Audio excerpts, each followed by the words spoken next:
Ok, c'est bon.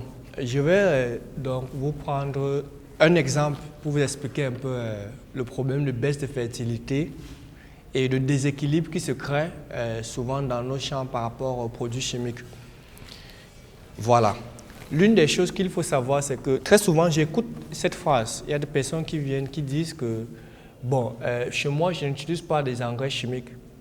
Et parfois, quand je demande, qu'est-ce que tu utilises? Rien. Je dis, ah, ça veut dire que toi, tu es encore un peu dangereux que celui qui utilise l'engrais chimique. Si c'est que tu n'utilises rien chaque année pour pouvoir compenser au niveau de la fertilisation. Et pourquoi est-ce que je dis cela? Je voudrais que vous puissiez prendre la terre dont on produit là, la bouteille ici, comme la terre sur laquelle vous faites votre production. Est-ce qu'on se comprend? Donc, la bouteille constitue donc la terre. Et maintenant, le liquide, l'eau qui est à l'intérieur, c'est la quantité d'éléments fertilisants qu'il faut, c'est-à-dire la nourriture qu'il faut aux plantes pour pouvoir vous donner les fruits ou bien pour pouvoir vous donner, que ce soit la tomate, que ce soit le fruit, le légume que vous voulez, la production que vous voulez faire. Maintenant, ce qui se passe, c'est quoi? C'est que tous les sols, lorsqu'on vient, ils sont toujours à ce niveau, c'est-à-dire c'est rempli. Une fois que c'est rempli et qu'on commence donc à faire une production, ce qui se passe, c'est que au niveau de la production, donc, lorsqu'on met les plantes au sol, elles doivent normalement consommer donc l'eau qui est ici, là, qui sont les éléments fertilisants. Celui qui n'utilise qui n'utilise pas d'engrais chimiques et rien du tout, c'est-à-dire lorsqu'il passe, c'est rapide. La première année, si la quantité d'eau peut passer de là à là, il n'utilise rien, ça réduit rapidement. C'est pour ça qu'il dit qu'il est plus dangereux que celui qui utilise des engrais chimiques. Par contre, celui qui utilise les engrais chimiques, qu'est-ce qui se passe?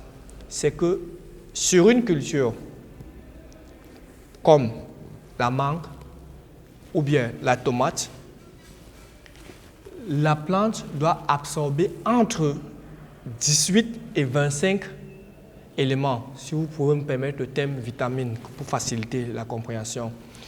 La plante doit consommer entre 18 et 25. Pour les cultures maraîchères, on a 18.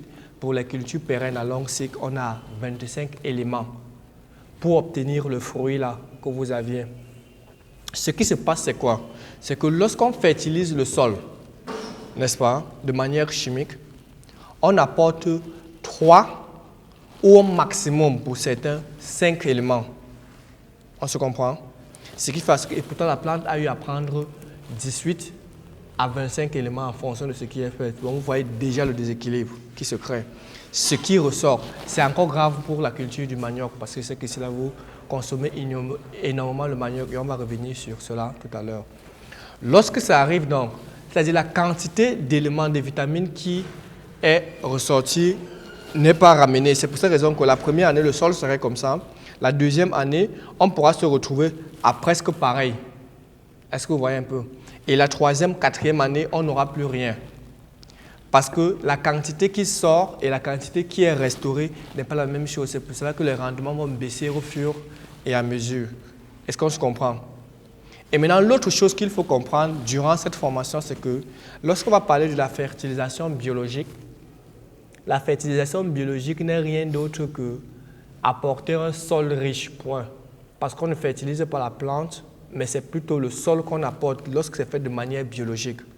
Et pourtant, lorsque c'est fait de manière chimique ou conventionnelle, qu'est-ce qu'on fait? On apporte plutôt une forme d'hormone à la plante. Oubliant que la plante a plus de 18 vitamines dont elle doit prendre, on apporte 3 à 5. Lorsqu'on apporte l'urée, c'est juste un seul élément. Lorsqu'on apporte les 15, ces 3 éléments, il y a d'autres, parfois ils mettent un peu les oligo-éléments là, c'est 5 maximum. Entre 5 et 13 dont la plante consomme, vous voyez donc le déséquilibre. C'est pour cela qu'on parle donc des sols qui s'appauvrit dans le temps. Par contre, lorsqu'on fait une fertilisation biologique, c'est quoi? C'est l'engrais qu'on apporte donc au sol. Et le sol en retour va donc, la plante va donc prélever ce dont elle a besoin et laisser ce dont elle a eu à faire. C'est pour cette raison que lorsqu'on va faire la fertilisation biologique, dans le temps, on va réduire la quantité. Si la première année, j'apportais 1 kg, ça va consommer une partie et laisser l'autre. La prochaine fois, je vais venir compléter juste. C'est pour ça que dans le temps, la quantité d'engrais biologiques qu'on utilise réduit. Est-ce qu'on se comprend? Et pourtant, au niveau de l'agriculture chimique, dans le temps, on augmente, bien que les producteurs augmentent la quantité, ils ne réussissent pas. Parce que ce principe-là, c'est quoi? C'est la quantité d'éléments que la plante a besoin qui n'est pas restaurée. C'est pour ça que les sols s'appauvrissent dans le temps. Est-ce qu'on se comprend? C'est ce qui fait la différence entre la fertilisation biologique et la fertilisation chimique. Parce que la fertilisation biologique, c'est apporter une bonne terre pour le sol et que la plante va donc prendre ce dont elle a besoin. Et pourtant, la fertilisation biologique, chimique, c'est apporter plutôt les éléments nocifs, apporter des éléments spécifiques qui ne vont pas durer dans le temps parce qu'elle n'aura pas seulement ces besoins-là. C'est pour cette raison que les sols vont dégrader, comme vous voyez dans ces bouteilles-là, c'est comme ça que ça va perdre. Et au fur et à mesure, on aura dans ce problème, on va dire qu'avant ça marchait, après ça ne marche plus. Et quand il y a ce déséquilibre-là, ça crée aussi des déséquilibres au niveau des micro-organismes. Est-ce que vous voyez? C'est pour ça qu'au niveau des sols, on a des micro-organismes nuisibles qui vont prendre les populations et ceux qui sont neutres vont devenir nocifs. Est-ce qu'on se comprend? Une autre chose, par exemple, lorsqu'on demande d'interdire de brûler le champ, c'est pourquoi? C'est parce qu'on tue les micro-organismes utiles. On tue les micro-organismes nuisibles et ceux qui sont neutres s'adaptent, deviennent maintenant nuisibles.